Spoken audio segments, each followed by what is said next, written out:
C'est si bon de vous voir en ligne avec nous. Je m'habitue encore à cette façon de prêcher pour des centaines de milliers de personnes et il y en a seulement 10 dans la salle. Mais ce matin, nous allons prier, nous allons parler de réveil personnel. Donc, Saint-Esprit, nous te remercions pour ce que tu fais dans le monde entier. Les prophètes ont prophétisé que tu agiras dans le monde entier et nous sommes si reconnaissants que tu agis dans chaque pays, chaque ville et chaque cœur. Tu as dit que tu déverseras ton esprit sur toute l'humanité et Seigneur, nous attendons ce jour pour que tu déverses ton esprit sur chaque personne.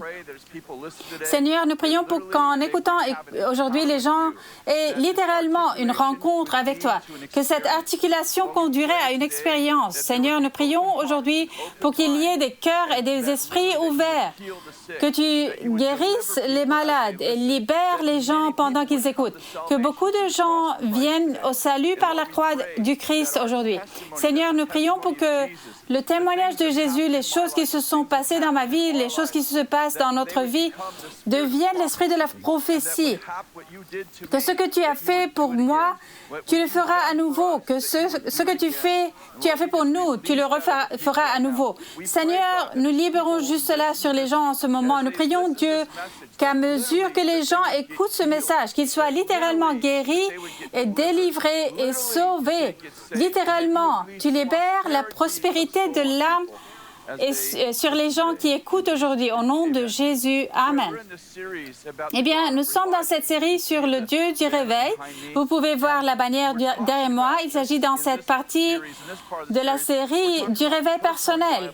Que le réveil des nations, dans les nations, le réveil dans l'Église, commence en fait par un réveil dans mon propre cœur.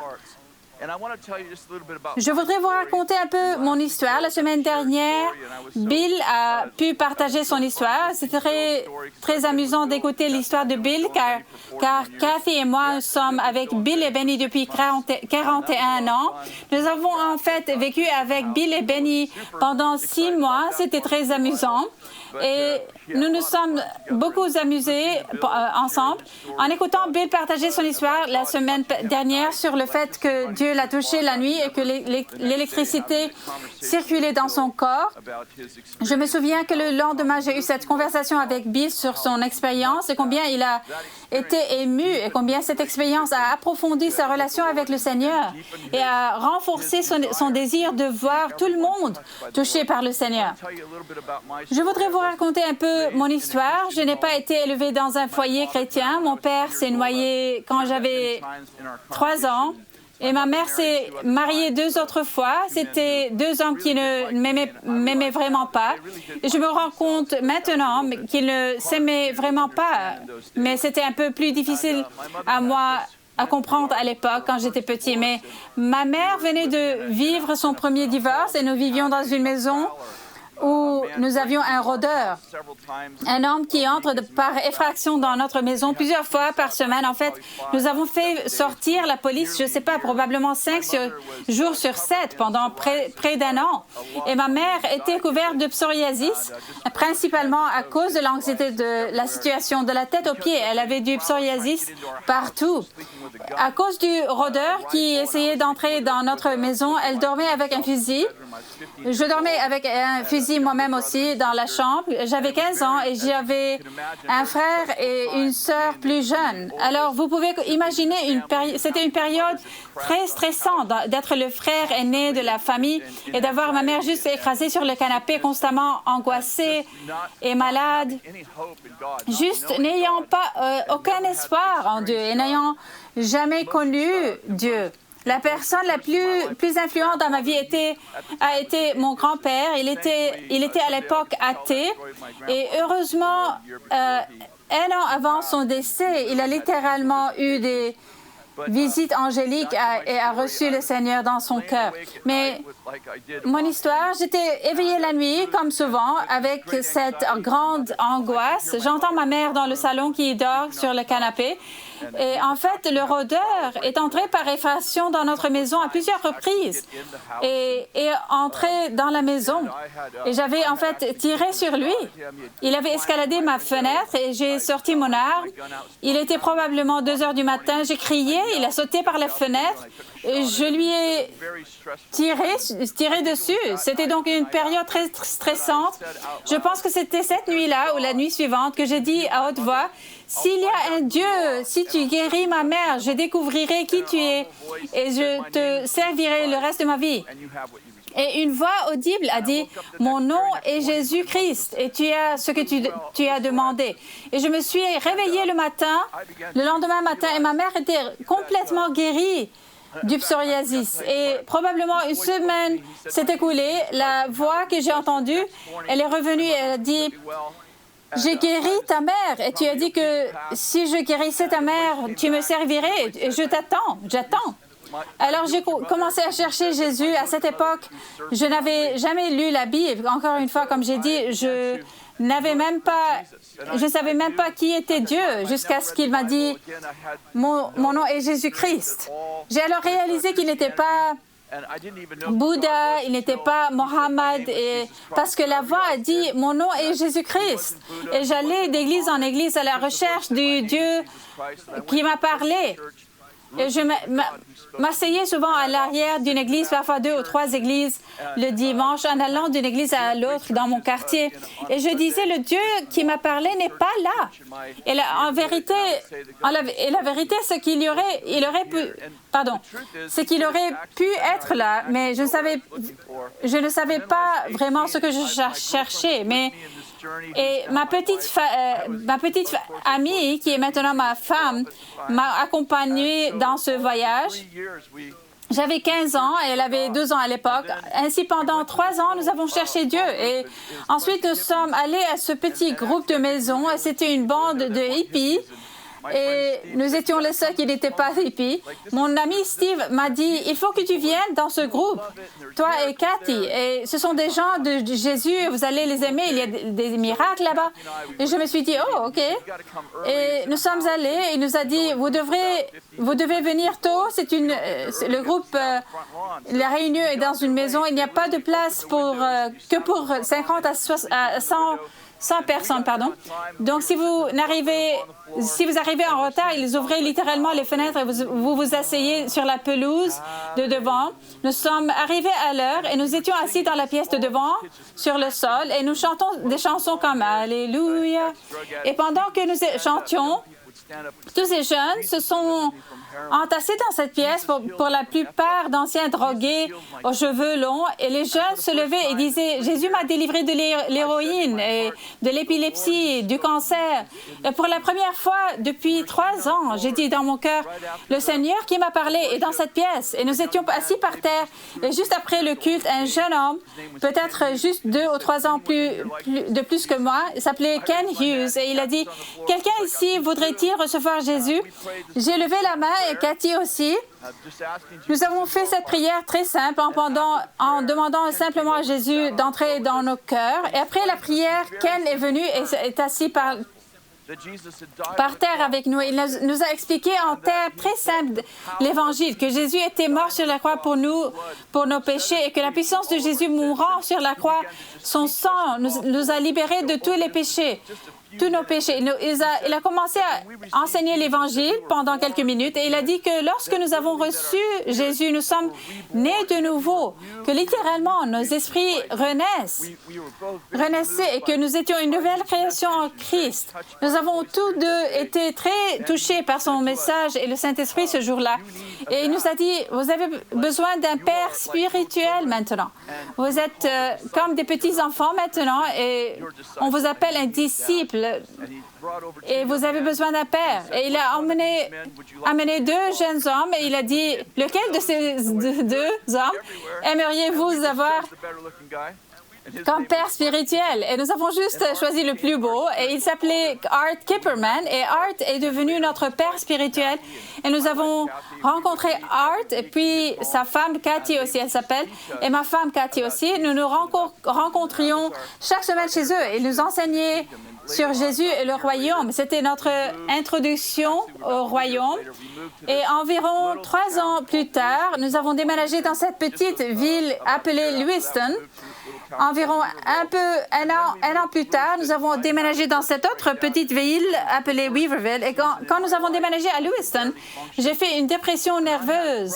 C'était la pire saison de ma vie. Je pouvais à peine fonctionner. Et j'avais grandi pendant les 3 années où j'ai connu Jésus avec Art Kipperman. Et maintenant, nous étions à des centaines de kilomètres de lui. Il n'était pas quotidiennement dans ma vie.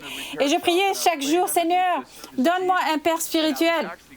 Et un jour, je travaillais dans un atelier de réparation et j'étais allongée sous cette Jeep et en fait, je pleurais. Seigneur, je priais, Seigneur, je suis dans la saison la plus difficile de ma vie et j'ai besoin d'un père spirituel. Et j'ai entendu cette voix dans mon esprit qui disait, l'homme qui possède cette Jeep sera ton père spirituel. Et je suis genre, j'espère qu'il est un chrétien. Vous savez, et plus tard, il est venu chercher sa Jeep. Je ne l'avais jamais rencontré auparavant. C'était un homme qui avait probablement 20 ans de plus que moi et je lui ai expliqué son ordre de travail et je suis sortie avec lui vers sa Jeep et je suis là comme un orphelin. Et vous savez, des gens, choisissez-moi, choisissez-moi. Et je lui ai serré la main, il a fermé la porte et démarré sa Jeep. Et j'ai frappé à la fenêtre, il a baissé la vitre et j'ai dit, j'étais sur la Jeep, ta Jeep aujourd'hui. Et le Seigneur m'a parlé et a dit que l'homme qui possède cette Jeep sera mon père. Es-tu chrétien?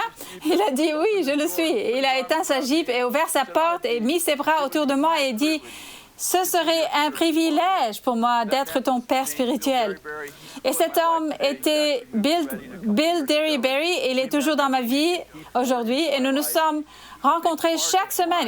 Il s'est déversé dans ma vie une grande partie de mon voyage, une grande partie de ma connexion avec Dieu et de mon réveil personnel était tellement lié au fait d'avoir dans ma vie des pères et des mères spirituels qui se déversaient en moi, qui me formaient, qui m'encourageaient et qui me corrigeaient aussi. Dans 1 Corinthiens chapitre 4, verset 15, Paul parle aux Corinthiens et il dit ceci, en effet, même si vous aviez 10 000 maîtres en Christ, vous n'avez cependant pas plusieurs pères. Puisque c'est moi qui vous ai donné la vie en Jésus-Christ par l'Évangile. Je vous en supplie donc, soyez mes imitateurs. N'est-ce pas intéressant? On entend tout le temps, vous savez, ne me suivez pas, suivez Jésus, on dit. Mais Paul a dit aux Corinthiens, soyez mes imitateurs. Et il continue en disant ceci, il dit, pour cela je vous ai envoyé Timothée, qui est mon enfant bien-aimé et fidèle dans le Seigneur. Il vous rappellera quels sont mes principes de vie en Christ tels que je les enseigne partout dans toutes les églises. J'aime cela parce que j'ai l'impression qu'il y a eu une telle déconnexion entre suivre Jésus et faire réellement partie d'une famille spirituelle. Il s'agit d'un réveil personnel. Et je ne pense pas que vous souteniez un réveil personnel sans tout d'abord établir un lien profond dans la communion avec l'Église de Jésus et avoir des mentors dans votre vie. Avoir quelqu'un ou des personnes qui peuvent vous former et parler dans votre vie. Je pense qu'il y a eu un tel mensonge que nous devrions suivre Jésus, mais pas suivre l'homme. Et je veux vous suggérer que Jésus a mis les gens dans notre Jésus. Oui, nous suivons toujours Jésus, mais en fait, Paul a dit aux Corinthiens, je vais vous envoyer Timothée.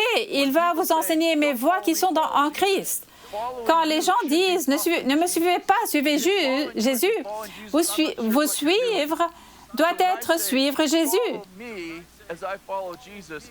Si vous suivre n'est pas suivre Jésus, alors je ne suis pas sûr de ce que vous faites. Donc, quand je dis « suivez-moi » alors que je suis Jésus, ma vie devrait exemplifier et amplifier Jésus-Christ. Donc, plus tard, nous avons rencontré Bill Johnson. Je me souviens encore de voir Bill Johnson pour la première fois dans notre petite église de Weaverville, en Californie. Quand Bill est arrivé, il y avait 40 personnes. Je me souviens du tout premier message de Bill que j'ai entendu. Tout d'abord, c'était la première fois que j'entendais quelqu'un être aussi profond sans crier quand il enseignait et partageait. Et Bill ne faisait que partager la vérité. Et moi, je pleurais et je me disais, d'où vient cet homme, ces mots gracieux, ce pouvoir qui traversait à travers sa vie? Et je me suis immédiatement attachée à Bill. Et cette petite église a commencé à faire l'expérience de la bonté et de l'amour de Dieu. Et nous avons commencé à voir des gens guérir. Et Dieu a agi puissamment dans nos réunions et notre église a commencé à grandir. Et tout d'abord, nous sommes passés à 70 ou 80 personnes. Et je pense qu'à la deuxième année, nous étions complètement débordés et nous cherchions un autre bâtiment même. Et ici, dans cette petite ville de Weaverville, de 3000 personnes, 3000 habitants, notre église a grandi pour atteindre presque 300 personnes. Nous avons juste vu des gens être touchés. Puis, quelques années ont passé et Bill et Benny ont commencé à visiter l'église du Renouveau à Toronto avec John et Carol Arnott. Ils y ont été très touchés. Bill est revenu un dimanche et il partageait avec notre congrégation.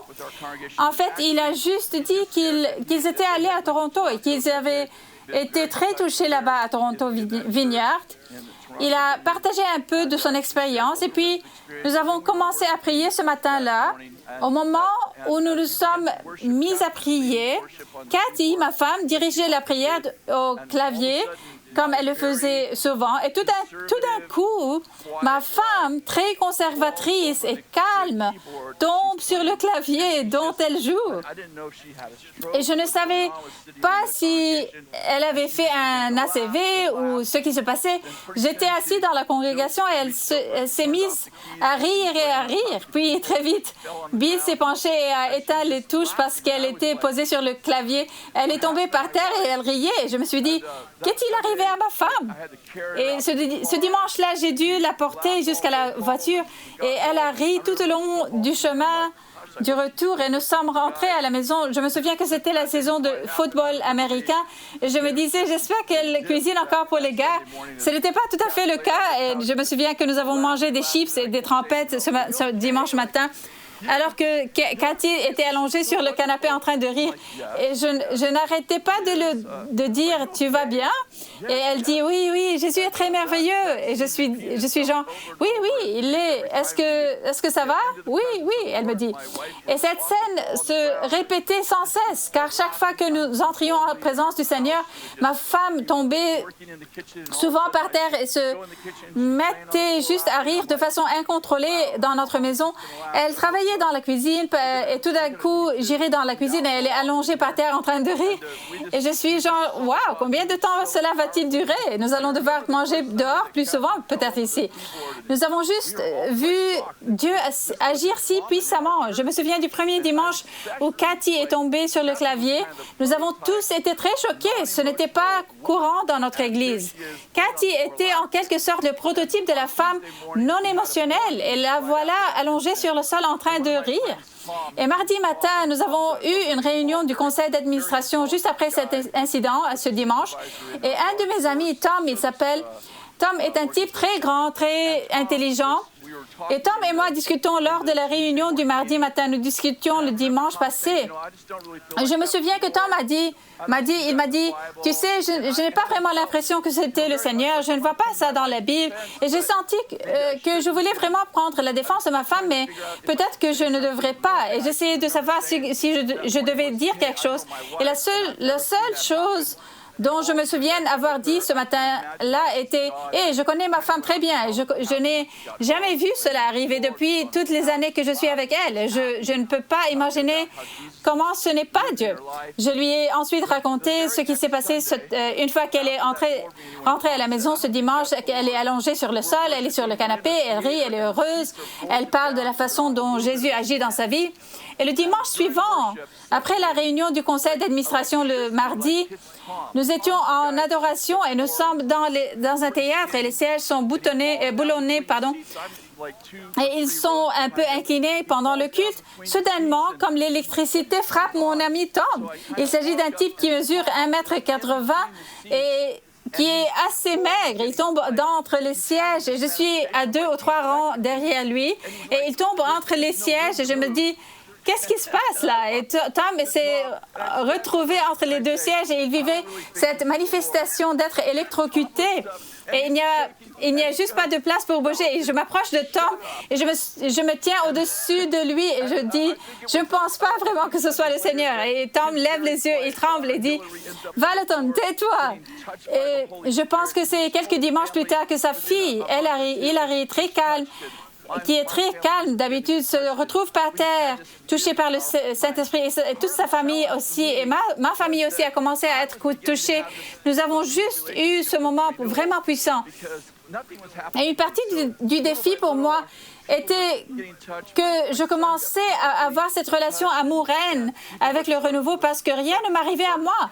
Donc petit à petit, notre peuple a été touché, mon fils a été puissamment touché, les gens ont commencé à venir à notre église et nous prions pour eux. Je priais pour eux et ils se manifestaient souvent en tremblant, en riant, en pleurant ou en tombant. Et je me suis dit, eh bien, c'est cool, des choses se passent à travers moi, mais elles ne m'arrivaient jamais. Et j'ai commencé à dire, j'ai l'onction de la statue de la liberté. Genre, rien ne m'arrive vraiment.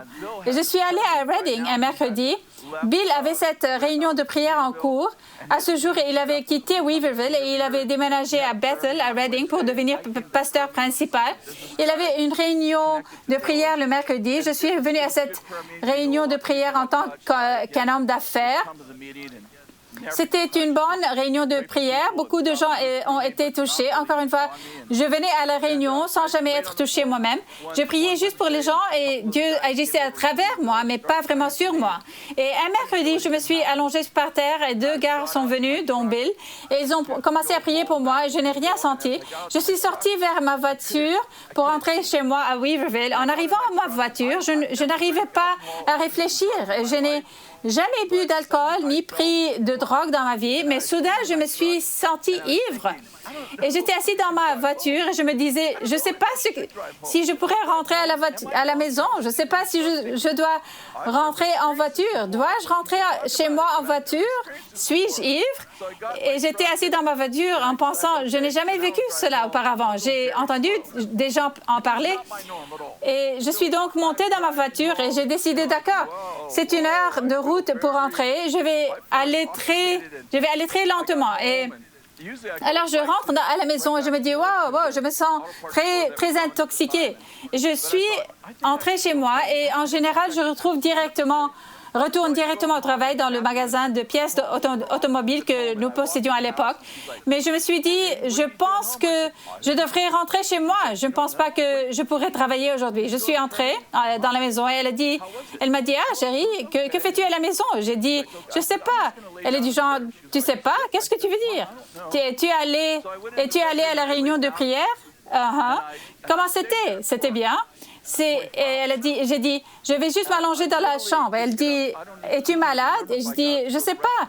Je suis donc allée dans la chambre, je me suis allongée, je suis restée là pendant 24 heures. Je ne me suis littéralement pas levée, et même pas pour aller aux toilettes. Et je me suis allongée par terre. Je me suis dit, oh, ça fait tellement de bien. Le lendemain matin, je suis levée pour aller travailler. J'ai pris une douche et je me suis habillée. Je suis sortie dans la pièce de devant. Je m'agenouillais toujours et je priais pendant 5 ou 10 minutes avant d'aller travailler. Je suis allée prier. J'ai fini par m'allonger par terre. Je n'arrivais pas à me lever.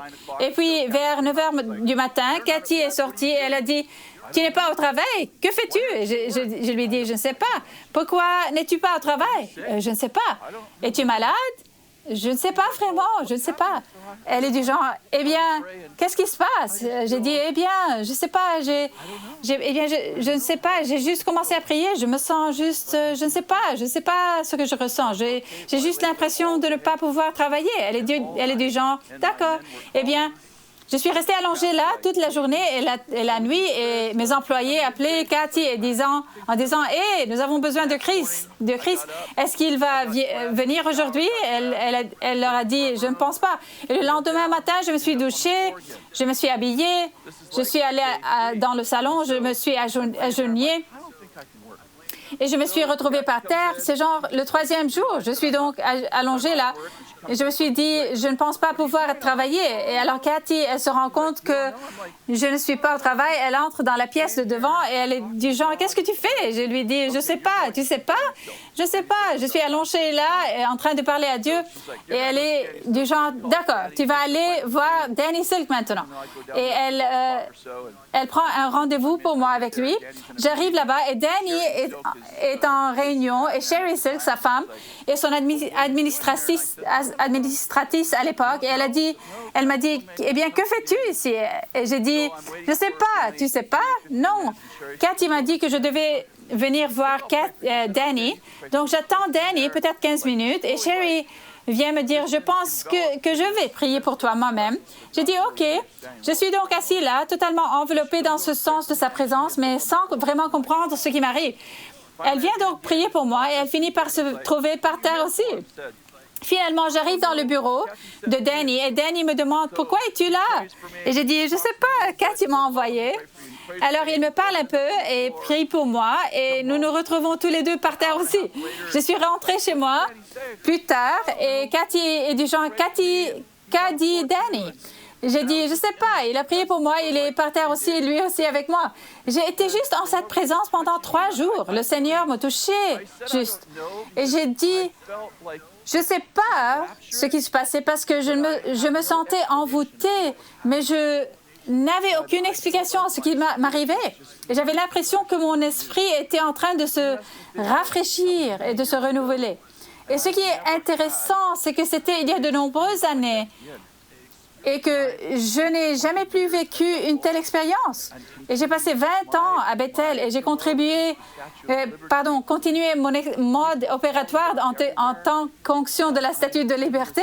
Les gens tombent partout autour de moi et je suis dans les réunions et je me souviens que je sais que les gens changent si fortement grâce à mon expérience de ces 3 jours.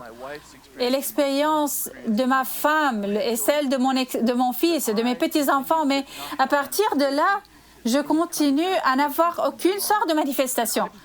J'ai commencé à être dans ce voyage où je me dis, peut-être que quelque chose ne va pas chez moi. J'ai peut-être péché, j'ai peut-être fait quelque chose de mal. Et j'ai commencé à avoir une relation amour-haine avec les réunions de renouveau parce que Dieu travaillait à travers moi et je priais pour les gens et ils avaient des manifestations puissantes, mais je n'avais aucune manifestation qui m'arrivait. Et cela a continué année après année. Et nous faisions venir des conférenciers et ils priaient pour les gens. Toute notre congrégation serait étendue sur le sol, soit en riant, ou soit en pleurant, simplement en étant touchés par la présence du Seigneur et vaincus par la bonté de Dieu. Et je serais la seule personne debout dans la salle. Parfois, je m'allongeais juste pour ne pas dire, voilà, pour ne pas me dire, bon, me voilà intouchée par le Seigneur. Et un jour, en rentrant chez moi, j'étais vraiment découragée. J'ai dit au Seigneur, Seigneur, tu touches d'autres personnes, mais cela fait 20 ans que tu ne m'as pas touché à moi comme ça. Est-ce que j'ai fait quelque chose de mal? Y a-t-il un péché dans ma vie? Y a-t-il quelque chose qui t'empêche de me toucher comme ça? Et le Seigneur m'a parlé avec beaucoup de puissance et il m'a dit, ce n'est pas de tes affaires, comment je touche les gens et les manifestations qu'ils ont. Et puis, il a commencé à me parler. Je me suis mis à pleurer. Le Seigneur m'a montré, il a dit, quand j'ai touché Samson, il est devenu fort. Et quand j'ai touché Salomon, il est devenu sage. Et quand j'ai touché Élie, il est devenu rapide et a dépassé le char. Et quand j'ai touché Bezalel, il a pu évoluer dans l'artisanat de l'argent et de l'or. et il est devenu très artistique. Et j'ai commencé à réaliser que votre relation avec Dieu ne pouvait pas être mesurée par les manifestations que vous aviez. J'ai commencé à réaliser que parfois, en mesurant la relation des gens par la manifestation qu'ils avaient, en fait, cela ne faisait que pousser les gens à la honte et à la culpabilité et leur donner l'impression que Dieu ne les aimait pas ou que la faveur de Dieu n'était pas sur eux. Et j'ai commencé à réaliser que parfois, nous nous levions et disions, « Si vous aimez vraiment Dieu, vous serez en feu pour lui. » Et j'ai commencé à réaliser que dire aux gens qu'ils devraient être en feu en Dieu, en feu avec Dieu, ne créait pas un endroit pour qu'ils soient en feu avec Dieu.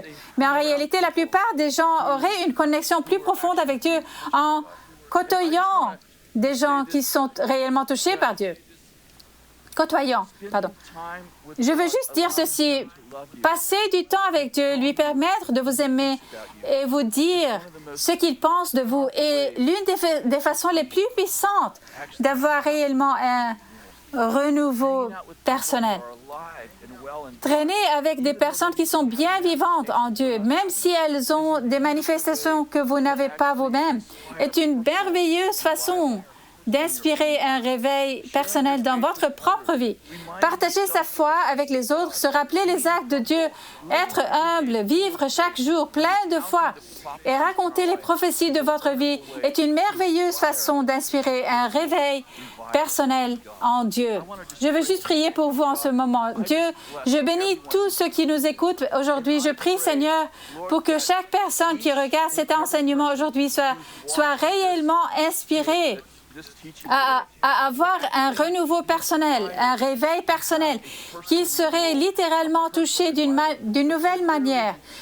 Tu veux faire plus que tout ce que nous demandons ou pensons. Dieu, tu veux faire des choses qui transcendent nos pensées et touchent nos esprits. Et aujourd'hui, Dieu, je prie pour que tu le fasses vraiment aujourd'hui, que les gens aient un moment aha, que tu guérisses les cœurs, que tu guérisses les esprits, que tu guérisses les corps et que tu guérisses les familles et les finances. Ce serait ce jour que l'Éternel a fait, qu'il soit pour nous un sujet d'allégresse et que nous y trouverions un lieu de connexion personnelle, un lieu de joie, un lieu de rafraîchissement. Je vous le déclare au nom de Jésus, que Dieu vous bénisse. Passez une merveilleuse, merveilleuse semaine. Mec, c'était incroyable. Je vous dis, lorsque nous avons pensé cette série, nous voulions vraiment aborder une grande partie de l'histoire de certaines de nos rencontres personnelles. Et Chris a fait un magnifique travail de partage sur la rencontre de 3 jours qu'il a eue. Puis, il a plaisanté avec le thème de la Statue de liberté qui s'est produit depuis lors. Et je pense que c'est important parce que parfois, dans le monde du réveil ou même simplement des manifestations, Dieu touchant les gens et des rencontres et tout ça, nous pouvons être tellement enfermés dans la pensée et si ça n'arrive pas, quelque chose ne va pas, je veux vous dire, il y a une différence entre le désespoir et la faim. Le désespoir est basé sur la conscience du manque. Il est basé sur la prise de conscience de ce à quoi vous n'avez pas accès. Et en tant que croyants et disciples de Jésus, il est important de se rappeler que nous avons en fait accès à toute l'abondance que Dieu a à offrir. Et c'est ce que j'appelle la faim. J'ai faim de rencontres, j'ai faim d'une touche fraîche du Seigneur. Mais le désespoir, c'est en fait choisir de vivre dans un état d'incrédulité pour le croyant. Je tiens à vous encourager. Alors, peut-être êtes-vous dans une situation de genre « Je n'ai jamais été touché par Dieu » ou « Cela fait longtemps ». Écoutez, ne vous transformez pas en une prise de conscience de ce que vous n'avez pas accès. Il suffit de tourner votre attention vers le Seigneur et d'aller devant lui. Souvenez-vous, il ne s'agit pas de la manifestation, mais comprenez aussi que lorsque vous êtes touché, quelque chose vous arrive, votre vie change et votre corps fait certaines choses. C'est juste un sujet très approfondi. J'apprécie que mon père et Chris abordent ce sujet aujourd'hui. Je veux donner une chance aux gens. Je sais qu'il y a des gens qui nous écoutent en ce moment qui ont juste envie d'une nouvelle touche du Seigneur. Vous avez faim et peut-être même pendant cette pandémie, a-t-elle encore aggravé cela? Du genre, j'ai tellement faim. Si c'est vous et que vous aimeriez que notre équipe prie pour vous, dites-leur dans le bavardoir et dites je veux la prière. Nous avons une équipe là-bas pour prier pour vous. Et je veux aussi donner une chance aux personnes qui n'ont jamais donné leur vie à Jésus. Vous ne lui avez jamais dit oui. Vous avez regardé de loin ou peut-être vous êtes tombé par hasard sur la diffusion aujourd'hui. Pendant que Chris parlait, vous avez juste réalisé, mec, il manque quelque chose. Il y a un vide dans ma vie. Si c'est vous et aujourd'hui vous réalisez, je veux abandonner ma vie à Jésus, je veux que vous écriviez dans le bavardoir, vous disiez simplement, je veux abandonner ma vie à Jésus. Nous avons une équipe qui vous attend, ils veulent prier avec vous et ils vous attendent et ils veulent vous mener à Jésus parce que vous voulez combler ce vide et vous voulez remplir ce vide avec une promesse de pardon de tous vos péchés et une promesse de passer l'éternité avec lui. Alors, faites-le maintenant dans le bavardoir. Nous voulons simplement vous remercier de vous être rejoints à nous aujourd'hui. Nous prions pour vous. Nous sommes enthousiastes à l'idée d'un culte en milieu de semaine, mercredi soir. Ce sera un moment extraordinaire. Vous bénisse les gars. Passez un bon dimanche.